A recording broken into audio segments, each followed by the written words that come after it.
अरे कहिए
प्रधान जी आ गए। क्या गए प्रधान जी? प्रधान जी घोरहा ये उनकी तरफ से टोटल 100 रुपए का शानदार पुरस्कार आपके लिए आया है। क्या कह रहे हमारे प्रधान जी की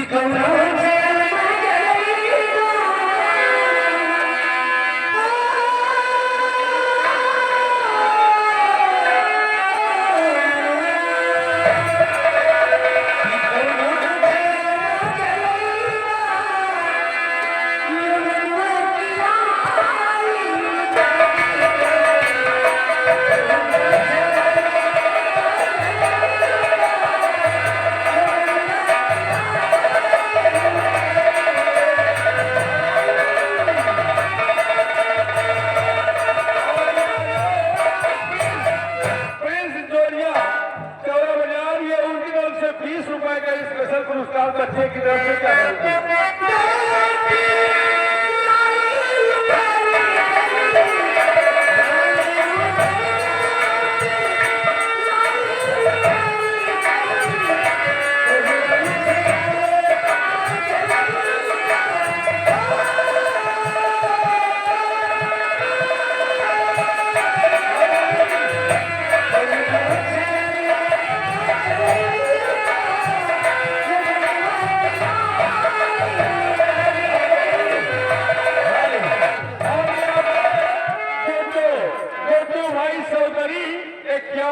पुरस्कार पार्टी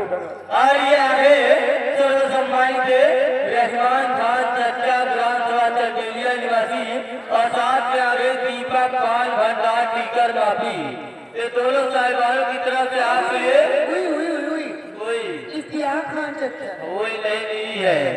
ये टोटल 500 रुपए का स्तर पुरस्कार गाने की फरमाइश है।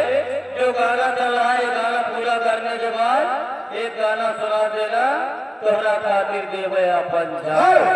इसी के साथ साथ यारे बुधराम जोरिया जो फैजाबाद ये हमारे भरवारी साहब को 50 रुपए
यानी घर बनाने के मिस्त्री साहब ये हमारे भैया जी की तरफ से ये 23 रुपए का पुरस्कार जिन भाई को मिस्त्री की जरूरत हो तो शुरू करके बोला भाई संपर्क करें। धन्यवाद। आइए आगे थोड़ा माइके इश्तियाक खान चचा ग्राम चंदेलिया निवासी और साथ में आगे दीपक पान भंडार टीकर माफी साथ में चचा जी 100 रुपए का इनाम